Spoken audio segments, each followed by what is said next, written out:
Congressman, great to see you again. Thank you. Any response to Nancy Pelosi accusing the CIA of lying to her yesterday?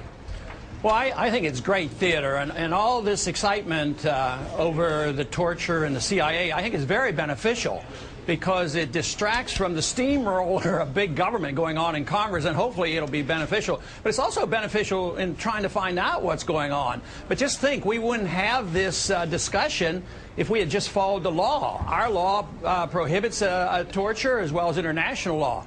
But the fact that this discussion is here and who said what is good, I have no idea who's telling the truth, but I know it's very good for the country to get to the bottom of it. But unfortunately, sir, now the story is really about Nancy Pelosi and the Speaker of the House and what she knew when, instead of, quite frankly, perhaps the discussion and the exploration of what we need to be doing as a country, whether it be following the law pertaining to torture or changing the rules.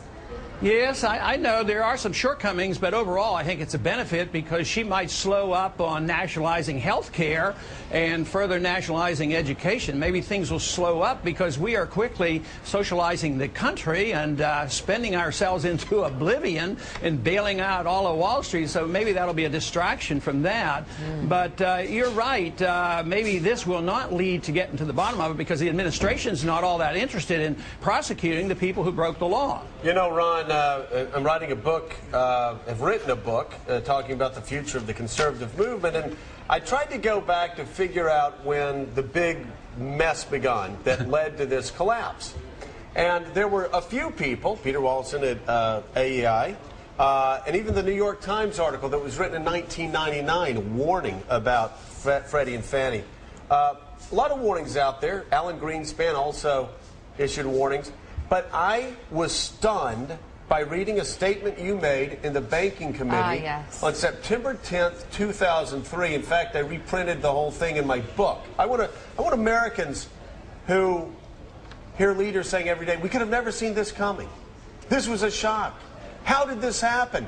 I want to read what you said 5 years before the collapse. The special privileges granted to Fannie and Freddie have distorted the housing market by allowing them to attract capital that they could not attract under pure market conditions. Like all artificially created bubbles, the boom in housing prices cannot last forever. When housing prices fall, homeowners will experience difficulty as their equity is wiped out. Furthermore, the holders of the mortgage debt will also have a loss. These losses will be greater than they would have otherwise been had government policy not actively encouraged overinvesting in housing. And you go on to say, because so many people will invest in housing, the damage will be catastrophic. Congressman, how could it be that you knew this on the Banking Committee in 2003 and nobody else did until after the collapse? Well, I would think the easiest explanation is Washington, D.C. is permeated by Keynesian economic thinking. Very few even know the name Austrian economics and understand the business cycle. I was concerned about the building of the bubble since 1971 when gold was delinked from the dollar.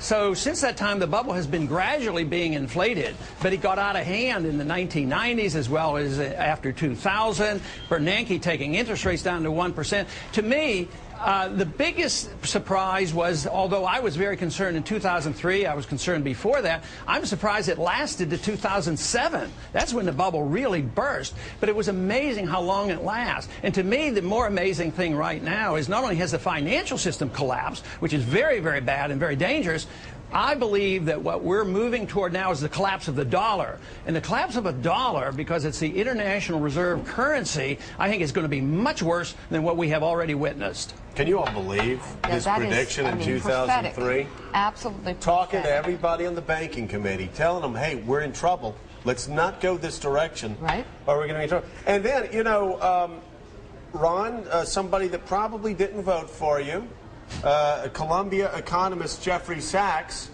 came on this show and said what we're doing now with these economic policies is rebuilding another bubble and creating debt, more debt. Well, they're trying, but they're going to have a difficult time reinflating the bubble. To me, what is disturbing is those individuals who did not predict what was to come are now predicting that the downturn has ended. It's over. At the end of the year, we're going to have growth. They're still listening to the Bernankes of the world. And yet, they were completely wrong before. Greenspan was wrong. Bernanke was wrong. But all of a sudden, oh, I know, the end has come, that we got into our trouble by spending too much, borrowing too much, and inflating too much, and now that's all they're doing, and now they're predicted, and they have given credibility of knowing how to predict the end of this downturn. That's, Ron, to be astounding. Hey, Ron, not only that, the very people that sat in your committee when you told them what was going to happen remained silent.